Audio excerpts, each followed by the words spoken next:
Assalamualaikum warahmatullahi wabarakatuh. Kami dari kelompok 2 akan menjelaskan terkait cara berpikir dan bersikap kreatif dan inovatif dalam berbisnis. Sebelum memasuki di sini, saya Sofiatul Nurjanah akan menjelaskan dasar-dasarnya terlebih dahulu. Jadi, kalian bisa ngerti apa sih yang dimaksud dengan berpikir kreatif dan inovatif? Sebelum lanjut untuk langkah-langkahnya, prinsip-prinsipnya, bahkan prakteknya para entrepreneur yang sukses itu. Jadi, menurut Zimmer dan Scoreboards, kreativitas merupakan kemampuan untuk mengembangkan ide-ide baru dan mengemukakan cara-cara baru untuk memandang masalah menjadi sebuah peluang. Sedangkan inovasi merupakan kemampuan untuk menerapkan solusi-solusi kreatif terhadap masalah dan peluang guna menumbuhkan usaha.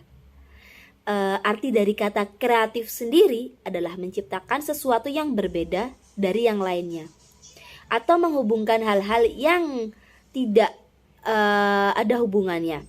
Sedangkan arti dari kata inovatif berarti menciptakan sesuatu yang belum pernah ada menjadi ada, atau menciptakan sesuatu yang sama sekali berbeda. Jadi untuk artinya sendiri, kreatif berarti menghasilkan ide-ide baru, sementara inovatif berarti mewujudkan ide-ide kreatif tersebut. Maka ketika disimpulkan, berarti kreativitas berarti adanya ide-ide baru yang muncul ketika melihat sebuah kesempatan di dalam dunia bisnis. Dan inovasi sendiri bagaimana seorang pebisnis untuk mencari sebuah solusi untuk mengembangkan ide kreatif yang dimilikinya. Nah, untuk penjelasan terlebih lanjutnya akan dilanjutkan oleh teman saya. Bismillahirrahmanirrahim. Selanjutnya adalah langkah-langkah berpikir kreatif. Langkah-langkah berpikir kreatif yang pertama adalah berkomitmen. Ketika kita melakukan sesuatu, kita harus melakukannya dengan komitmen. Komitmen adalah kegiatan yang kita lakukan yang mengikat diri kita sendiri.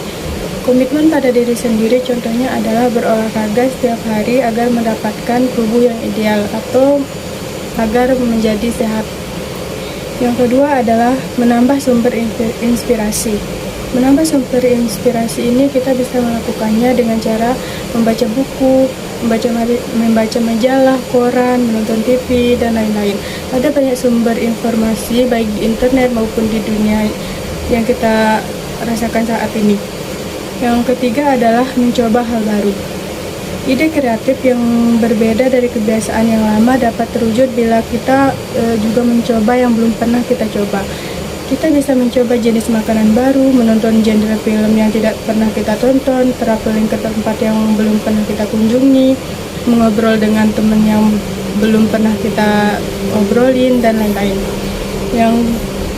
Yang keempat adalah bergaul dengan orang yang kreatif. Bergaul dengan orang yang kreatif ini bisa kita temui pada kehidupan sehari-hari.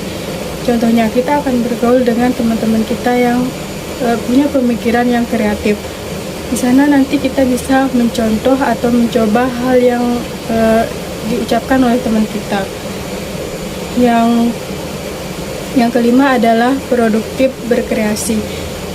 Cara pertama untuk mengembangkan kemampuan berpikir kreatif adalah dengan mencoba berkreasi setiap harinya dengan membuat sesuatu setiap harinya.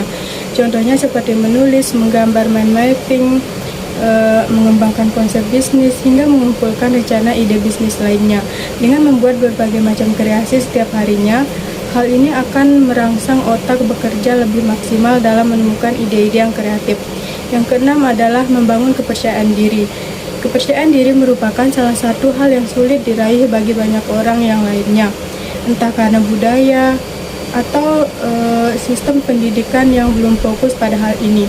Namun dengan 5 hal yang telah dijalani di atas, kita bisa mengembangkan kepercayaan diri kita melalui hal tersebut. Yang ketujuh adalah mengkreasikan kemampuan. Seorang cenderung berpikir bahwa bakat yang membuat mereka bergantung untuk bisa berpikir sekreatif mungkin. Padahal bakat bisa diasah dan bisa sebaliknya, lakukan apa yang kita lakukan. Jangan berpengaruh pada bakat yang menurut perspektif orang lain sudah ada dalam diri seseorang. Yang kedelapan adalah mencatat jurnal kreativitas. Seseorang yang terbiasa mengasah kreativitasnya, mereka dengan sendirinya akan menemukan banyak ide. Ide itu tentu akan hilang atau dilupakan begitu saja bila kita tidak pandai menyimpannya. Maka dari itu, catatlah dan buat daftar dari ide-ide yang kita miliki. Lalu prioritaskan ide mana yang terbaik yang bisa kita kerjakan dalam waktu dekat. Yang kesembilan adalah eksplorasi kreativitas sebelumnya. Dengan mencatat dan memiliki record akan kreativitas kamu, melihat kembali dan memikirkan langkah-langkah kreativitas lain yang bisa dilakukan atau mungkin kamu lewatkan adalah cara yang ampuh untuk mengembangkan keterampilan berpikir kreatif. Yang ke-10 adalah terus mencoba. Seperti yang telah dijelaskan sebelumnya bahwa proses kreativitas tidak akan terjadi dalam semalam. Namun, kamu harus terus berusaha dan berkreasi. Ada satu teknik yang bernama Sobel Effect. Teknik ini menggunakan bahwa dengan satu ide kreativitas yang kamu pikirkan, kamu akan ada ide-ide berikutnya. Ide-ide berikutnya tersebut akan terus bergulir menjadi ide-ide yang lebih baik dan lebih cemerlang lagi. Yang kamu harus lakukan hanyalah jangan pernah berhenti mencoba. Yang kedua adalah langkah-langkah berpikir inovatif. Langkah-langkah berpikir inovatif yang pertama adalah memiliki motivasi tinggi. Menurut Owens dalam buku Smart Entrepreneurship, peluang bisnis, kreativitas, dan inovatif di era digital tahun 2020, motivasi merupakan variabel yang menimbulkan perilaku untuk memenuhi kebutuhan manusia. Owens menjelaskan bahwa motivasi terdiri dari proses kebutuhan, lalu termotivasi dan menimbulkan perilaku. Yang kedua adalah mencari masalah. Melatih berpikir inovatif yang lebih mudah adalah dengan berusaha mencari masalah yang ada, kemudian memecahkannya. Ada begitu banyak masalah yang kita alami setiap hari, sehingga ini bisa kita temukan solusinya. Cobalah untuk melihat sekeliling, jalan-jalan ke suatu tempat tertentu, lakukan pengamatan dan coba tarik kesimpulan. Masalah apa yang ada di sana? Mereka dapat berpikir inovatif, biasanya berpikir bahwa dari masalah kemudian mencoba menciptakan apa yang ada di sana. Mereka dapat berpikir inovatif, biasanya berpikir bahwa dari masalah kemudian mencoba menciptakan sesuatu untuk menyelesaikan masalah tersebut. Yang ketiga adalah menemukan kebutuhan dari permasalahan. Dari sebuah permasalahan yang ditemukan, maka di sisi lain hal tersebut dapat juga merupakan sebuah kebutuhan. Sebagai contoh, seorang ibu yang memiliki bayi merasa sulit untuk memanaskan air di perjalanan untuk membuat susu. Hal ini adalah sebuah gejala masalah. Kemudian kita cari akar masalahnya. Ditemukanlah bahwa masalah utama di perjalanan tersebut akan sulit mendapatkan listrik untuk pemanasan air. Kebutuhannya tentu saja bagaimana agar bisa mendapatkan susu tetap hangat selama di perjalanan panjang. Mengubah sebuah cara yang lebih powerful untuk melatih berpikir inovatif. Yang keempat adalah mencari peluang. Jika kita sudah menganalisa permasalahan tersebut, maka kita dapat mencari peluang apa yang bisa digunakan untuk memecahkan masalah tersebut. Misalnya, masalah susu panas tadi. Bagaimana jika di botol susu kita berikan sebuah baterai yang bisa digunakan untuk menghangatkan susu yang ada di dalamnya. Untuk melihat peluang, Anda juga bisa melihat passion Anda atau melihat expertise Anda, atau bisa juga berkonsultasi dengan teman-teman yang kita miliki. Semakin banyak peluang yang lahir, justru akan semakin besar pola berpikir inovatif yang terbentuk. Mungkin hanya itu yang dapat saya sampaikan. Assalamualaikum warahmatullahi wabarakatuh. Ini adalah materi tentang prinsip-prinsip berpikir kreatif. Yang pertama, prinsip tersebut ialah pola pikir kreatif itu diawali oleh teori ketidaksempurnaan. Hal ini berdasarkan suatu filosofi yang bunyinya seperti ini. From nothing to get or create something. Jadi sesuatu yang tidak ada, dari sesuatu yang tidak ada kita bisa menciptakan sesuatu itu yang bernilai karena kita tahu bahwa hal itu lebih valuable dan diinginkan oleh pasar. Yang kedua adalah tentang pola pikir tidak sama dengan pesaing. Good entrepreneur berpikir bahwa di saat pasar terisi, sebenarnya pasar memiliki kekosongan permintaan, yang mana keinginan sebagian orang akan produk tersebut ada yang belum terpenuhi, karena pada dasarnya customer ingin melihat sesuatu yang berbeda. Prinsip yang ketiga yaitu berpikir lebih mendetil. Good entrepreneur tidak mengikuti pola pikir kebanyakan orang atau kebiasaan berpikir orang lain. Orang yang kreatif itu cenderung mengoptimalkan otak kanannya sehingga intuisinya terus terasah dan tidak terjebak oleh kebiasaan-kebiasaan baik dari lingkungan maupun orang lain. Prinsip yang keempat yaitu memiliki hasil yang sempurna. Prinsip ini mengharuskan para entrepreneur untuk bekerja dengan giat dan dituntut untuk tidak cepat puas. Dengan menginginkan hasil yang sempurna, maka muncullah produk dan inovasi-inovasi yang baru. Prinsip yang selanjutnya ialah menghasilkan sebuah solusi. Dengan mengamati suatu hambatan atau suatu permasalahan, suatu kesulitan, maka entrepreneur itu harus bisa menemukan apa ya solusinya yang tepat dan tepat dan cepat. Yang prinsip yang terakhir yaitu adalah 1% knowledge dan 99-nya itu imagination. Pengetahuan itu adalah alat dan imajinasi itu adalah cara untuk menemukan inspirasi. Imajinasi dapat memunculkan angan-angan dan yang kemudian untuk menemukan suatu solusi. Misalnya dengan cara memulai coret-coret, belajar sketsa, menulis coret-coret tentang sketsa pemecahan masalah, lalu menerawang jauh dan akhirnya menemukan solusinya. Assalamualaikum warahmatullahi wabarakatuh. Di sini saya akan menjelaskan apa itu inovasi bisnis. Inovasi bisnis menurut Roger adalah kegiatan penelitian mengembangkan dan atau perekayasaan yang bertujuan untuk mengembangkan penerapan praktis dari konteks ilmu pengetahuan yang baru atau cara baru untuk menerapkan ilmu pengetahuan dan teknologi yang telah ada ke dalam produk atau proses produksi.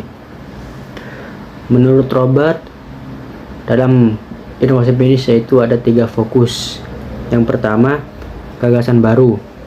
Gagasan baru adalah suatu pola pikir dalam mengamati suatu fenomena yang sering terjadi, termasuk dalam bidang pendidikan. Gagasan baru ini dapat berupa penemuan dari suatu gagasan, pemikiran, dan ide. Yang kedua, produk dan jasa.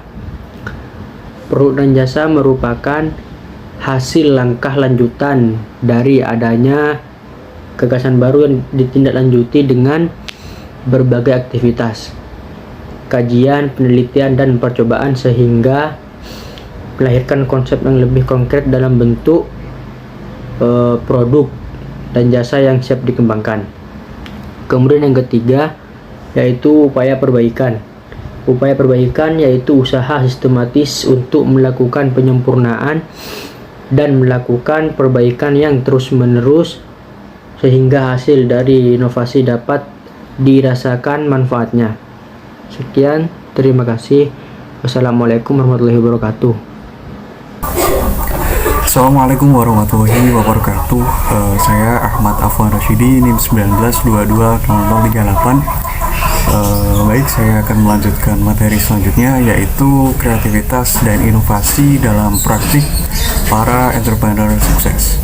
Nah, di sini saya akan mengambil 2 contoh entrepreneur sukses dengan kreativitas dan inovasi mereka di bidang bisnis.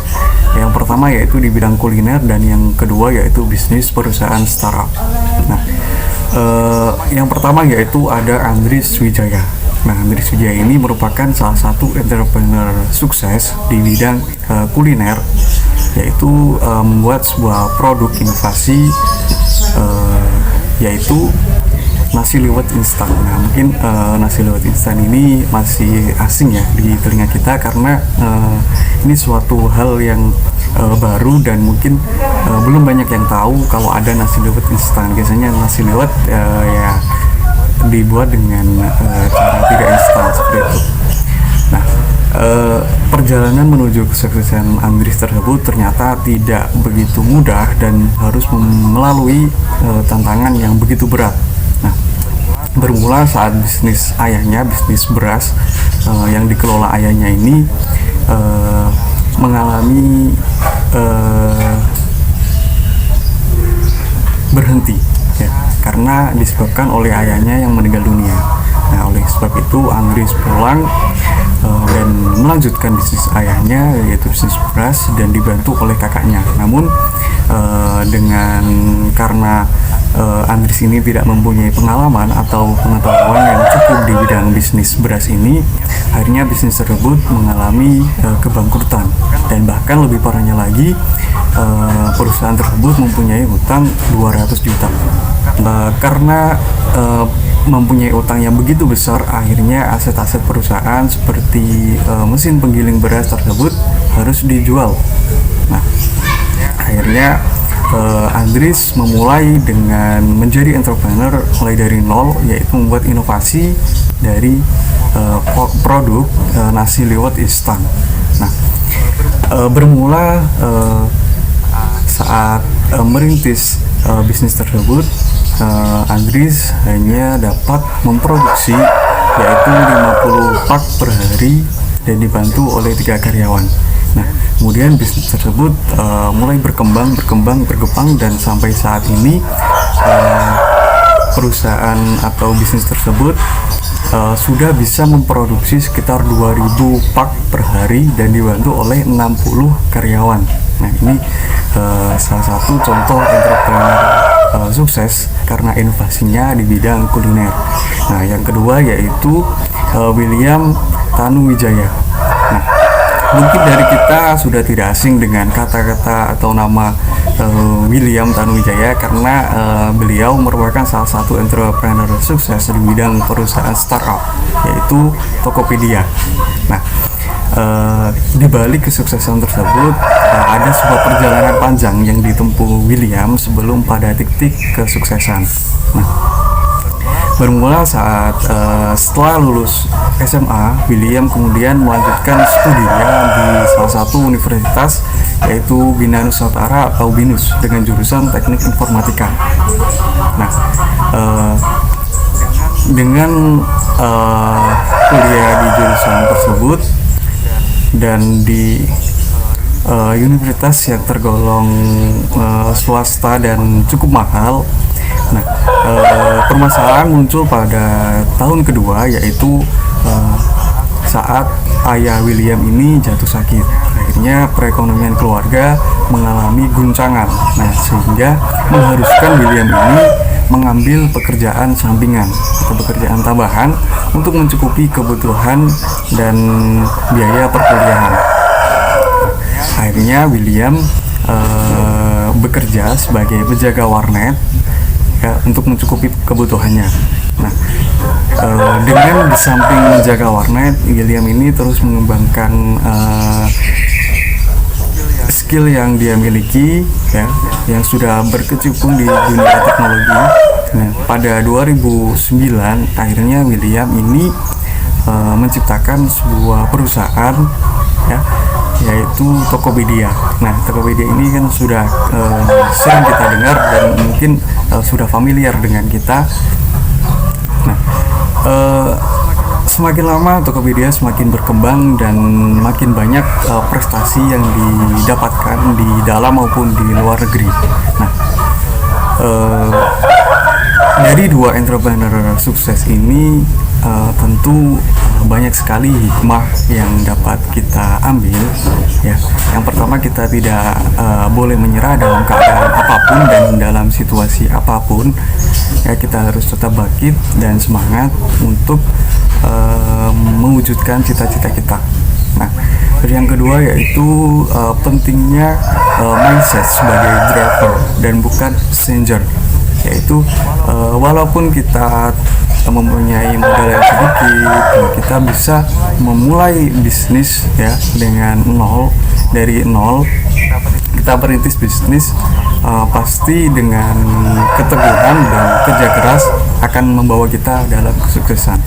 Nah, tentu kalau kita mempunyai jiwa driver, kita akan memiliki inovasi atau ide-ide yang menarik yang akan membuat kita menuju ke jalan sukses. Nah, dan masih banyak hikmah yang dapat kita ambil, dan masih banyak lagi motivasi atau semangat yang akan kita dapat jika kita mempelajari entrepreneur muda Indonesia yang sudah sukses. Mungkin itu dari saya, kurang lebihnya mohon maaf. Wassalamualaikum warahmatullahi wabarakatuh.